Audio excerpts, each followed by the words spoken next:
Just woke up, 7 a.m. We gotta go run 3 miles, and then we gotta go day trade. Welcome to a day in my fucking life, man.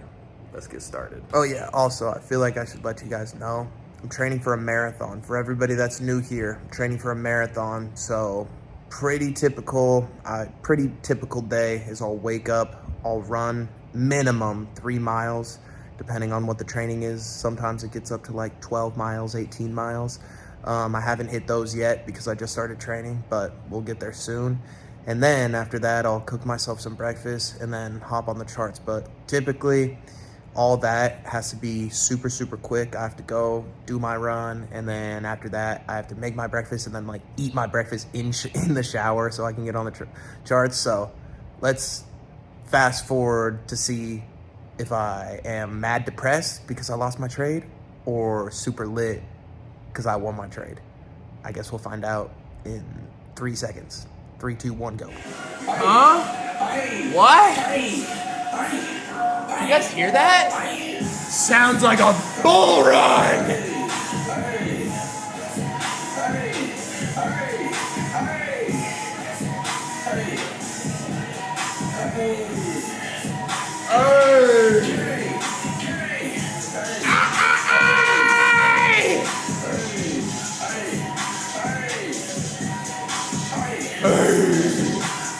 Yeah, that's right, baby. Copyright this bitch, YouTube. Anyways, welcome. We made around $4,500 today. Let's get into how I did it. How a little boy like me did that shit. Anyways, it was pretty funny because I was obviously streaming live on Kick today. And if you guys aren't tapping into those, do it. Follow me on the Kick. I go live literally every single morning at 9 a.m. Eastern time, going over all of my confluences.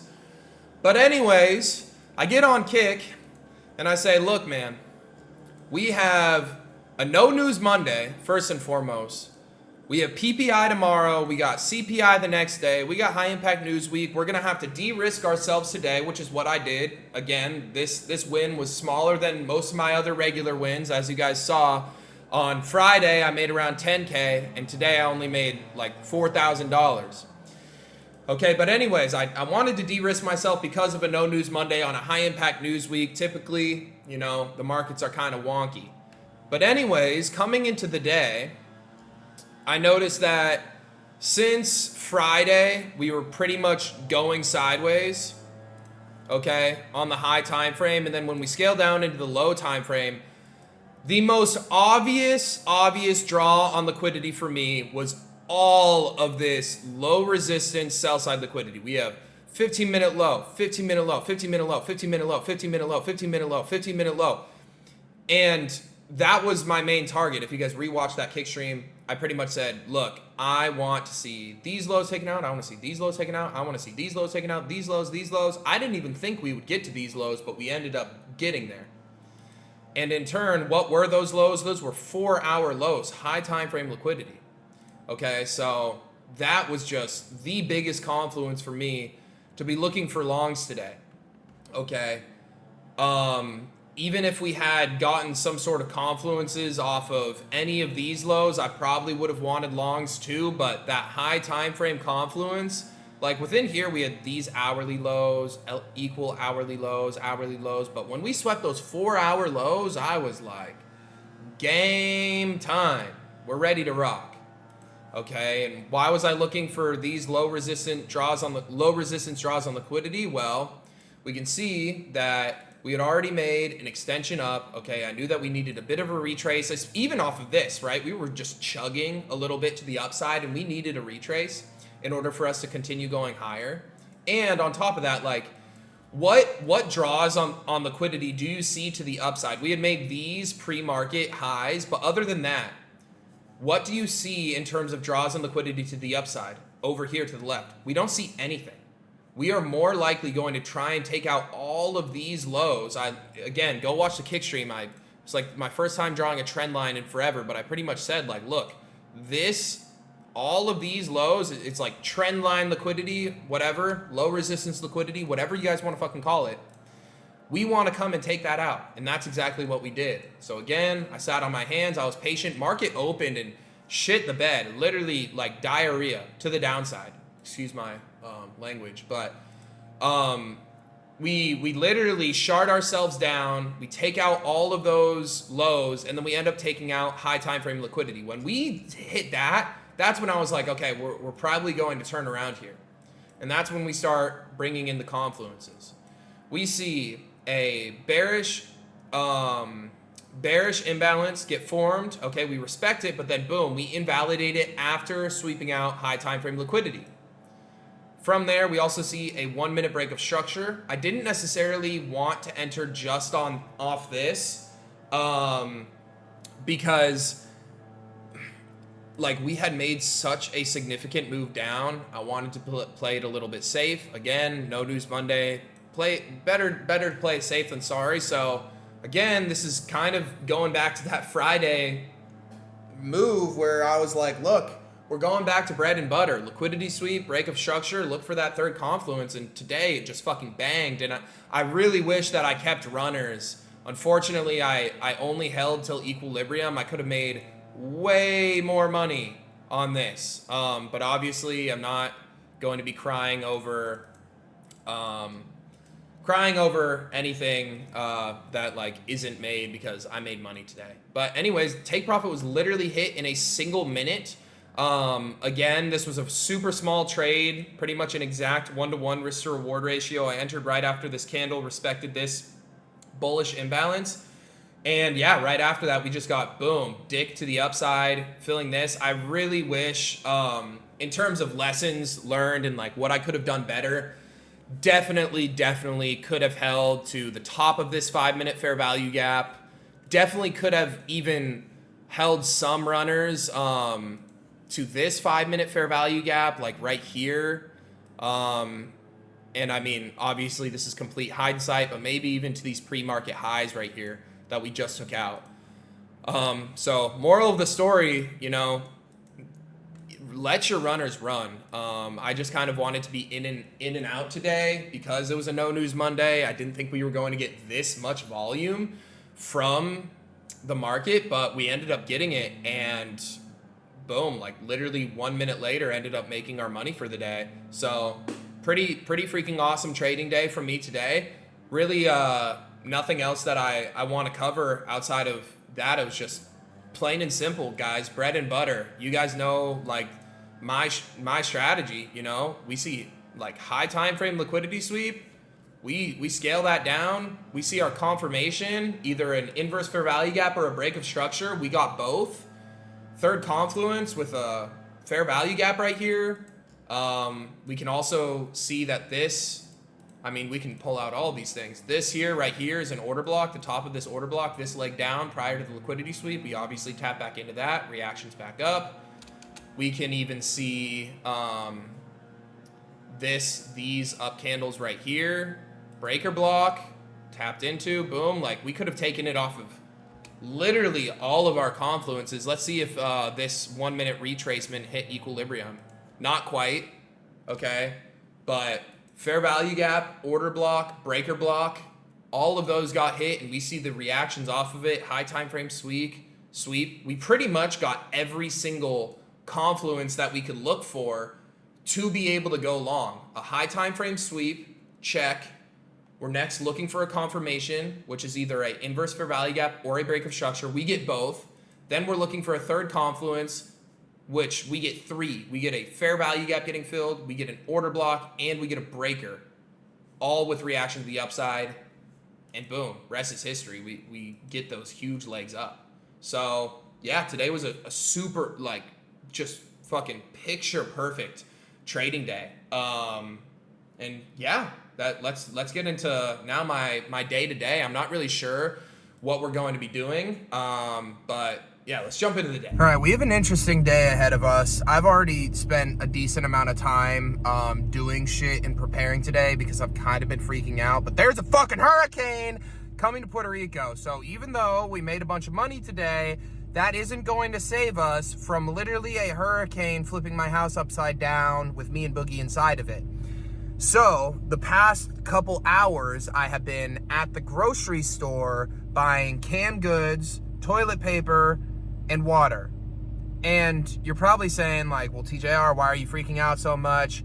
Look, we're only on tropical storm watch, so it's not like super duper we should be freaking out. However, I've been living here for a year, and literally Puerto Rico's in the Bermuda Triangle, and I haven't had like water bottle storage. I haven't had canned food storage. I haven't had extra toilet paper storage. So I've kind of been living the life on the crazy side of things. But anyways, we got that sorted. We picked up all the stuff that we need, the essentials. And now I'm going to go do a secret mission that you guys aren't allowed to know about until, honestly, like way longer down the line. So let me go do my mission, and then I'll come back and I'll talk to you guys a little bit more about what my even life is like living in Puerto Rico, because it's pretty crazy out here. Secret mission complete, and it took way longer than expected, but I still have a lot of work to do. I have to send in like 6 months worth of bank statements to get started on this another secret project that I'm working on, creating another LLC, little company that you guys will hopefully be able to love and enjoy sometime soon. So I need to get working on that. I'm about to go into the bat cave, turn on all the LEDs, put on my blue light glasses. That's kind of contradicting, but whatever. And we are going to get to work. Today is a locked in ass day. It's literally 5 already. I know time hasn't really gone by too quick on the vlog ski. It's because I've been working a little bit too much, and there hasn't been much time for the yap attack. I'll talk to you guys about just what life is like living in Puerto Rico after I actually get my full-on work done, and then I can sit you guys down, kind of tell you guys the pros and cons about living out here. And maybe, you know, a lot of people are like, bro, I can't wait to move out to Puerto Rico, but maybe you guys change your mind based on what I say in this video, or maybe it just makes you guys want to move out here even more. So with that being said, let me go inside, let me drink a little Diet Coke, maybe pop a little Shuggy in the top flow, and then get started. You guys want to know my key to success? It is these pickles, bro. I eat. Cool. So this past week I've kind of been lacking, and I haven't had pickles in stock, but we just picked up like 3 tubs of pickles, and it's really what keeps me going. Right after I do my marathon training, boom, pickle to the dome piece. Right after I finish trading, boom, pickle, dome piece. Pretty much no calories. It hydrates you because there's lots of salt. And if you guys are like, oh, salt, that doesn't hydrate you. Yeah, right. Ever heard of cum? I'm playing, but real shit though. Sorry, I'm still a little boy. But what was I saying? Pickles are the key to success. Look at these things, bro. Dill pickle spears. You take them down the throat. It's the best pre-market snack, post-run snack, pre-workout snack, post-workout snack. It's literally like about to be nighttime. We're about to cook dinner. And I'm eating this so that I can lock in.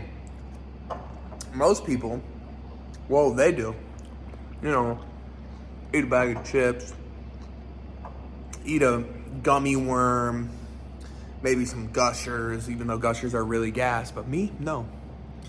Dill pickles, bro. And you can even get different flavors. The best flavor, the best ones, unfortunately they don't have them out here in Puerto Rico, are like the hot and spicy pickles. Game over with those. That, mix it with a Diet Coke at around like 5. Let's go into the office. Let's get some work done, man. Pre-fired on the face, but anyways, let's go into the dungeon. And just like that, an hour and a half later, man, we are done with work. Coke Zero, gone. And we're done for the day, man. Anyways, I know I didn't really get to show you guys a lot of what I did today, but what I did want to talk to you guys about is Puerto Rico. So first and foremost, I'll talk about kind of like the pros and cons of what it's like to live out here on an island. Matter of fact, let's go outside, bro. Let's go actually embrace the shit that is one of the best things about this island. We got Chef Boyardee cooking up over there. All right. We're outside now. I can take off these blue light glasses because they're probably gonna fog up. And man, look how pretty it is, bro. But anyways, let's talk about this. So, first and foremost, why did I move out here to Puerto Rico? Well, if you guys don't know, there is a tax act out here called, it used to be called Act 20 and Act 22, but now it is one whole thing called Act 60. And that gives self-employed entrepreneurs such as myself the opportunity to take advantage of the fact that Puerto Rico is a U.S. territory, and because it's a U.S. territory, they are giving tax breaks to self-employed entrepreneurs such as myself who are able to move out here and relocate their work, live out here, and help stimulate the economy of Puerto Rico. And by doing that, we only have to pay 4% federal income tax and a total of 0% capital gains tax. So as you guys know, I'm a crypto investor, I'm a day trader, so that is huge green lights for me to want to come out here. And then on top of that, before this, you guys may know, I was living in Utah. In Utah, it was a big killer to my mental because I really didn't see the sun for like 7 to 8 months out of the year, and it caused me to be really depressed. I just didn't like the environment that I was in. And then I moved out here and everything fucking changed. I started working more. I started losing a bunch of weight. I started eating cleaner. And now, as you guys know, I'm training for a marathon. Like I'm getting healthier by living out here and just changing my environment. So that was another big pro. But obviously I moved out here with the one and only like initial reason to take advantage of the tax act. But now that having been living here for the past year and like 2 months, I can give you guys the full lowdown of like what all of the benefits are of living here outside of the tax break. So first and foremost, I mean, look at this, bro. We are literally living in freaking paradise out here. I think Puerto Rico is probably one of the most beautiful places on earth. I used to live in California. California is trash compared to Puerto Rico. Puerto Rico, the beaches are better. I mean, yeah, whenever people think of California, they think of the beaches. Puerto Rico beaches, infinitely fucking better. The weather out here is amazing, unless it's hurricane season, which it is right now, so sometimes you gotta watch out for those tropical storms. But other than that, the sun is out. Bro, it's like probably 80 degrees right now, and it's like 7, and it looks like this outside. What more could you ask for? Okay, and then moving on from that, the community of people, like the people that live in Puerto Rico are incredible. It has to be a cultural thing or just like an island thing, or maybe the people in the US are just the worst people on earth. I think that might be it, because the people out here are super welcoming, some of the nicest people that I've ever met, and they just make you feel at home, and they make you feel really included and loved and appreciated. And again, is that something that's like directly going to benefit me? Not necessarily, but in the grand scheme of things, yes, because when I'm around people like that, I myself want to act like that, and then in turn it makes me a better person. Okay? Moving on from that, every single person that lives either within my neighborhood or within Dorado Beach, which is the country club that I'm a member at, the youngest member, by the way, is just fucking loaded. So I went from living in Utah, surrounding myself with, and this is no offense to my college friends, but living with college students, to then moving to Puerto Rico. And if you move to Puerto Rico as somebody that lives in the US, you're only moving for one reason, and that's for taxes. So if you are making so much money to be able to want to move from the US to Puerto Rico, you're going to be making a lot of money. And this isn't no rap cap, no fucking Miami bullshit of I'm going to rent out a Lambo and I'm going to rent out a chain for the day. It's like, no, you are actually making so much money that you have to relocate so you can avoid taxes legally, which is crazy. So everybody in my friend group out here, everybody that's a member of Dorado Beach, everybody that lives in this neighborhood, they are millionaires. And matter of fact, like, they are definitely worth over 8 figures. So instantly it's like, boom, every single person I meet, I'm shaking their hand, I'm introducing myself, I'm getting to know them, because I know these are good friends to have. These people are successful, really rich, and really like-minded people. And that's what we as entrepreneurs want to surround ourselves with. We want to surround ourselves with like-minded individuals. Okay. Moving on from that, let me think of all the other pros. I feel way safer living here than I do in the US. The weather, the beaches, the people, my environment. I work way more out here because this is like, I mean, look, bro, like, I can't get over my backyard. It's crazy. To be able to be in an area where there's no distractions. So like, oh, you want to go out and drink and fucking go network and waste fucking 4 hours of our day out in Miami? I might say yes. But out here, people know that that's not what you do when you're actually trying to make money. What do you do if you're trying to make money? You fucking work. What was I doing all today? I was working. What is everybody else around me doing? They're working. Okay? And that's one thing that I learned really quickly when I moved to the island. I was like, man, my friends aren't texting me every single day to either play basketball, smoke weed, play some stupid video game, or go out and get drunk. So what am I going to do? I'm going to work. And just upon moving here, I was able to make significantly more money just by making the move and by increasing my workload because everybody else around me was working. Now, that's kind of it for the pros. Now let's get into some of the cons, because there are some cons of living out here. I don't want to just sell you guys on this dream island, okay? So one thing that is a big issue is things just take a lot longer to happen out here. I tell my cleaners to show up at 12, they're going to show up at 1:30. I tell my pool guy to show up at 1, he might show up the next day at 3. That's just kind of how people operate out here. Welcome to the island. It's island time. If you can deal with that, then awesome. You're built for this. But if you can't deal with that, if you're somebody that's like, boom, boom, boom, I need everything done right on time, and if you're not on time, I'm going to, it's not for you. And luckily for me, I'm a really chill guy. I can deal with it. Moving on from that, the weather, there is pros and cons. Like, the weather can be really awesome, but then also a hurricane literally might hit me in like 2 days. So genuinely, like, this tropical storm might turn into a hurricane. I don't know. So wish me luck, boys. But moving on from that, the weather is kind of like a double-edged sword. Let me think of some of the other cons. Sometimes there's just some things in the States that out here doesn't have. Like, for example, like some certain types of food. Okay, like I can't go out and get bomb-ass Indian food. I can't really go out and get bomb-ass Asian food. Okay, so when I want that, that's why I have the place in Miami. I go over to Miami for that. Okay, and you definitely don't feel the city life out here. So if you're somebody, that's just like go, go, go, go, go, go, go, I need to be on the move, I need boom, like craziness and everything around, then don't move here, because this isn't for you.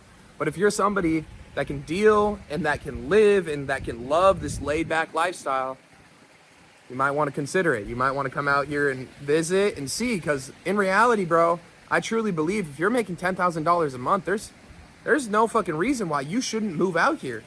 Especially if you can work remotely, there's no reason why you shouldn't get on Act 60 and, you know, only have to pay 4% of what you're making back to the government. And then on top of that, all of your investments, 0%, bro.